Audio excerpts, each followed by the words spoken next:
Collagen is the most abundant protein that is found in body.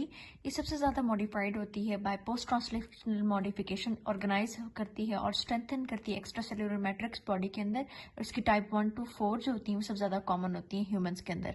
1 to 4 को याद करने के लिए एक निमोनिक है स्कैब, यानी कि जो टाइप 1 होती है वो स्केलेटन के अंदर बनाती है और टाइप 2 ने कार्टिलेज के अंदर इन्वॉल्व होती है, टाइप 3 आर्टरीज में, टाइप 4 जो होती है वो बेसमेंट मेम्ब्रेन के अंदर इन्वॉल्व होती है।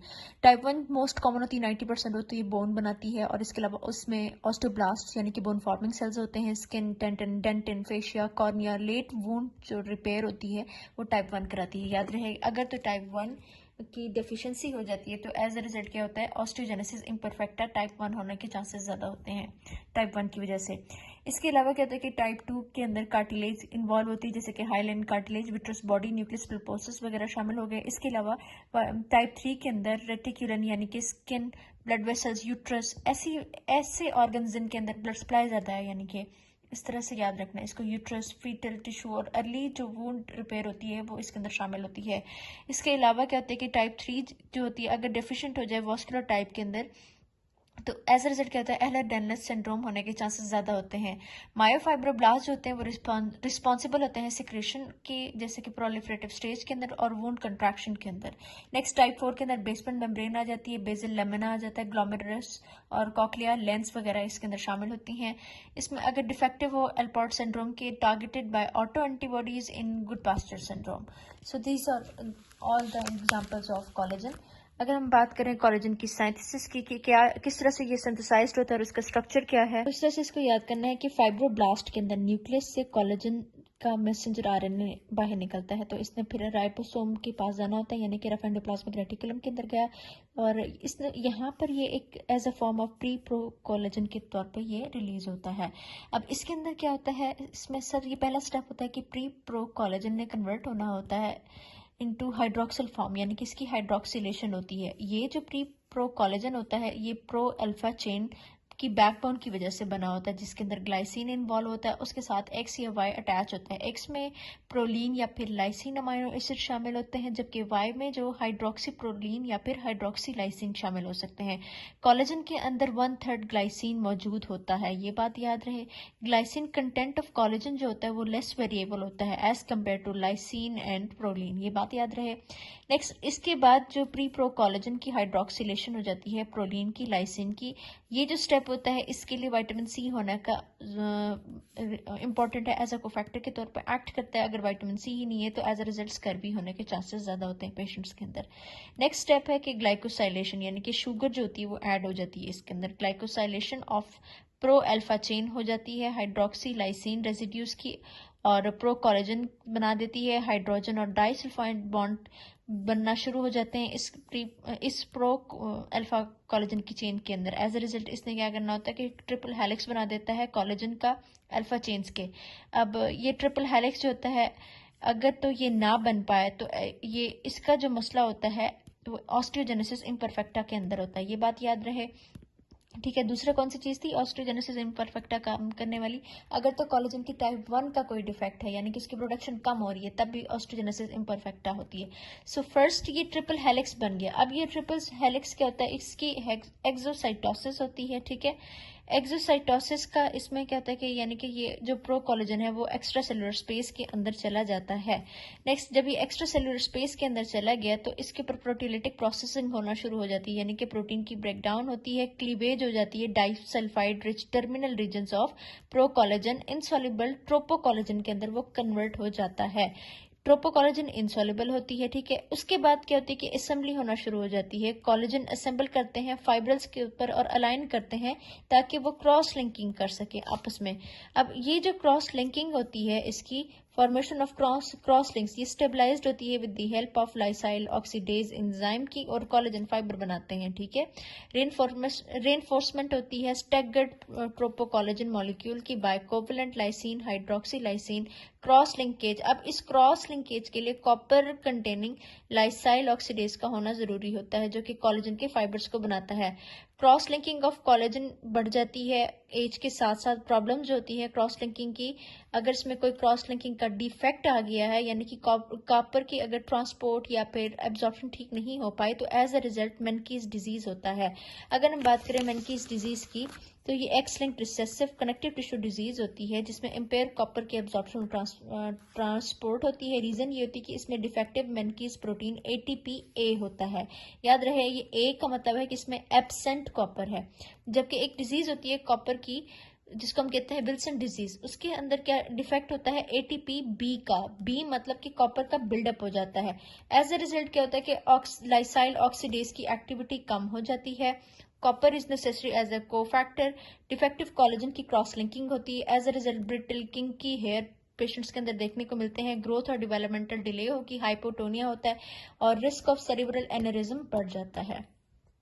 डिजीज एलर-डेनलेस सिंड्रोम, इसमें क्या होता है कि फॉल्टी कोलेजन की सिंथेसिस होती है। एज अ रिजल्ट क्या होता है कि स्किन की हाइपर एक्सटेंसिबिलिटी हो सकती है या फिर थिन और ट्रांसपेरेंट हो सकती है स्किन, और जॉइंट की हाइपर मोबिलिटी होती है, या फिर पेशेंट्स के अंदर टेंडेंसी होती है कि वो इजीली ब्रूज कर जाते हैं। मल्टीपल टाइप्स होती हैं। इनहेरिटेड सिवियरिटी जो होती है वो वेरी करती होती है। ऑटोसोमल डोमिनेंट रिसेसिव दोनों हो सकती है और जॉइंट की डिसलोकेशन भी हो सकती है। इसमें बेरी एओर्टिक एनेरिज्म और ऑर्गन का रप्चर होता है। हाइपर मोबिलिटी हो जाती है, जॉइंट की इंस्टेबिलिटी होती है। सबसे ज़्यादा ये कॉमन टाइप जो होती है वो जॉइंट की हाइपर मोबिलिटी होती है। क्लासिकल टाइप के अंदर जॉइंट और स्किन के सिम्टम्स होते हैं जिसमें म्यूटेशन होती है टाइप 5 कोलेजन की, जिसमें कॉल 5 इनके टाइप 5 कोलेजन का मसला आ रहा है तो कॉल 5A1 और कॉल 5A2 इसमें शामिल होते हैं। वॉस्कुलर टाइप्स के अंदर फ्रेजाइल टिश्यूज होते हैं जिसके अंदर वेसल्स, एओर्टा, मसल्स, ऑर्गन्स जो होते हैं रप्चर के लिए, मतलब क्योंकि वो ऑर्गन्स की जो लेयर होती है वो थिन हो जाती है तो वो ससेप्टेबल होते हैं कि वो रप्चर हो जाते हैं। ग्रेविड यूट्रस इसके अंदर एग्जांपल आ जाती है। इसमें क्या होता है कि म्यूटेशन हो जाती है टाइप 3 प्रो कोलेजन की जिसको कॉल 3A1 कहते हैं। अब ये जो एलर-डेनलेस सिंड्रोम होती है वो प्रो कोलेजन पेप्टिडेज की डेफिशिएंसी की वजह से होती है ज़्यादातर। So this is all about Ehlers Danlos syndrome. Next is osteogenesis imperfecta. दो काम हमने इसमें पढ़े थे पहले कि कोलेजन टाइप 1 की अगर डेफिशिएंसी है या फिर जो ट्रिपल हेलिक्स है अगर वो नहीं बन रहा तो एज अ रिजल्ट क्या होता है कि ऑस्टियोजेनेसिस इम्परफेक्टा होता है। तो ये जो डिजीज होती है इसको ज़्यादातर कंफ्यूज किया जाता है विद चाइल्ड अब्यूज़। क्यों? क्योंकि इसके जो बच्चे होते हैं इस तरह से होते हैं कि उनके अंदर मल्टीपल बोन के फ्रैक्चर्स होते हैं, उनकी स्क्लेरा ब्लू होती है, ऐसा लगता है कि किसी ने उनको पीटा है। तो उनके जो डेंटल इम्परफेक्शंस हो सकती है क्योंकि उनके दांत खराब हो सकते हैं क्योंकि उनके अंदर डेंटिन जो होती है प्रोटेक्टिव जो लेयर होती है टीथ के ऊपर वो खराब होती है, वो होती नहीं है, एब्सेंट होती है। एयर के अंदर हेयरिंग लॉस हो जाती है क्योंकि जो बोन्स होती हैं कानों के अंदर ऑसिकल्स होती है ना, अगर तो ऑसिकल्स का कोई डैमेज हो गया तो हेयरिंग लॉस हो जाता है। सो इसी तरह से एक जेनेटिक बोन डिसऑर्डर होता है, ब्रिटल बोन डिजीज होती है। इसमें वैरायटी ऑफ जेनेटिक डिफेक्ट्स होते हैं। सबसे ज़्यादा कॉमन जो होती है कॉल 1A1, कॉल 1A2 हो गए। सबसे ज़्यादा कॉमन होती है, मोस्ट कॉमन होगी ऑटोसोमल डोमिनेंट होती है। प्रोडक्शन ऑफ टाइप 1 कोलेजन जो होती है इसमें कम होती है, या फिर अल्टर ट्रिपल हेलिक्स फॉर्मेशन होती है। मैनिफेस्टेशन इसकी यही होती है कि इसमें मल्टीपल फ्रैक्चर्स हो सकते हैं, बोन की डिफॉर्मिटी होती है, मिनिमल ट्रॉमा होती है ड्यूरिंग बर्थ, ब्लू स्क्लेरा हो सकती है इस तरह का, और इसके अलावा थिन हो सकता है, ट्रांसल्यूसेंट स्क्लेरल कोलेजन होता है जो कि कोराइडल वेन्स को रिवील करता है। कुछ और इसमें बोन के साथ साथ इसमें टीथ की एबनॉर्मेलिटीज हो सकती हैं, पेलिसन टीथ हो सकते हैं वेयर इजीली हो जाते हैं क्योंकि उनके अंदर डेंटिन लैक करता है जिसको हम डेंटिनोजेनेसिस इम्परफेक्टा भी कहते हैं। हेयरिंग लॉस होती है due to abnormal ossicle. So this is all about osteogenesis imperfecta. Next, elastin के अंदर दो डिजीजेस का डिफरेंशिएशन करना होता है। दोनों इलास्टिन के किसी डैमेज की वजह से हो सकती है, मार्फन सिंड्रोम और homocysteine urea. Marfan autosomal dominant होती है जबकि होमोसिस्टिन यूरिया ऑटोसोमल रिसेसिव होती है। इंटेलेक्चुअल मार्फन में नॉर्मल रहता है लेकिन होमोसिस्टिन यूरिया में कम हो जाता है इंटेलेक्ट पेशेंट का। वास्कुलर कॉम्प्लिकेशंस की बात करें तो मार्फन के अंदर एओर्टिक रूट की डायलिटेशन, डाइसेक्शन, ये सारी चीजें हो सकती हैं। एओर्टिक रप्चर हो सकता है, लेकिन होमोसिस्टिन यूरिया के अंदर थ्रोम्बोसिस के चांसेस होते हैं। लेंस की जो लोकेशन होती है, लेंस दोनों के अंदर डिसलोकेट करता है। इनकी जो लोकेशन है कि किस तरफ वो डिसलोकेट किया वो इंपॉर्टेंट है। मार्फन में क्या होता है कि अपवर्ड और टेम्पोरल रीजन के ऊपर ये जो लेंस होता है वो डिसलोकेट कर जाता है, जबकि होमोसिस्टिन यूरिया में डाउनवर्ड होता है नेजल साइड के ऊपर। इसी तरह से बताया गया कि इलास्टिन जो होती है वो एक स्ट्रेची प्रोटीन हो जाती है, स्किन के अंदर मौजूद होती है, लंग्स में, लार्ज आर्टरीज में, इलास्टिक लिगामेंट में, वोकल कॉर्ड्स, एपिग्लॉटिस वगैरह, लिगामेंटम फ्लैवम के अंदर सबसे ज्यादा ये मौजूद होती है। इसमें क्या होता है कि रिलैक्स करती है, स्ट्रेच करती है कन्फर्मेशन। इसमें नॉन हाइड्रोक्सीलेटेड प्रोलीन, ग्लाइसिन और लाइसिन शामिल होते हैं। अब इसको डिफरेंशिएट किस तरह से करते हैं हम कोलेजन से। इलास्टिन और कोलेजन को अगर हम डिफरेंशिएट करें तो कोलेजन के अंदर हाइड्रोक्सिलेटेड फॉर्म ऑफ प्रोलीन और लाइसिन मौजूद होते हैं, लेकिन जो इलास्टिन होती है इसमें non hydroxylated form of proline, lysine और साथ साथ ग्लाइसिन भी मौजूद होती है। ट्रोपो इलास्टिन जो होती है इसमें फाइब्रिलिन के फोल्डिंग हो रही होती है, क्रॉस लिंकिंग इसकी एक्स्ट्रा सेलुलरी होती है with the help of lysyl oxidase, उसी तरह से जैसे कोलेजन के अंदर हुई थी, और साथ ही साथ इलास्टिक प्रॉपर्टीज आ जाती हैं।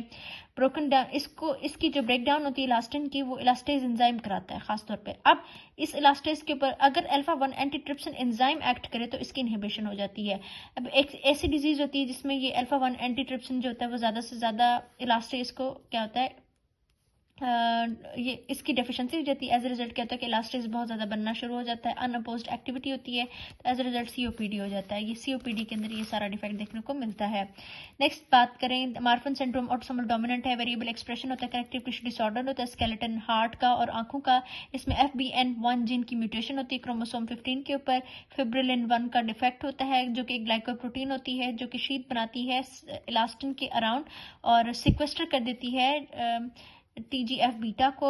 इसके साइंस और सिम्टम्स में पेशेंट के ये होता है कि मार्फनाइट सिंड्रोम के अंदर बहुत टॉल और लॉन्ग एक्सट्रीमिटी वाले पेशेंट्स होते हैं, चेस्ट वॉल की डिफॉर्मिटी होती है, पेक्टम कैरिनेटम पिजन चेस्ट इस तरह से होगी, और इसके अलावा पेक्टम एक्सकेविटम यानी कि बाहर की तरफ भी निकल सकती है। Hyper mobility of joints, long tapering fingers हो सकती हैं, टोज हो सकता है, और इसके अलावा cystic medial necrosis of aorta, aortic root aneurysm का रप्चर और डाइसेक्शन सबसे ज़्यादा कॉमन होते हैं। इसके अलावा mitral valve prolapse, increase risk of pneumothorax जो होती है वो पेशेंट के अंदर सबसे ज़्यादा देखी जाती है। होमोसिस्टिन यूरिया सबसे ज़्यादा कॉमन होता है क्योंकि इसमें सिस्टाथायोनिन सिंथेज डेफिशिएंसी होती है जिसकी वजह से होमोसिस्टिन का बिल्डअप हो जाता है।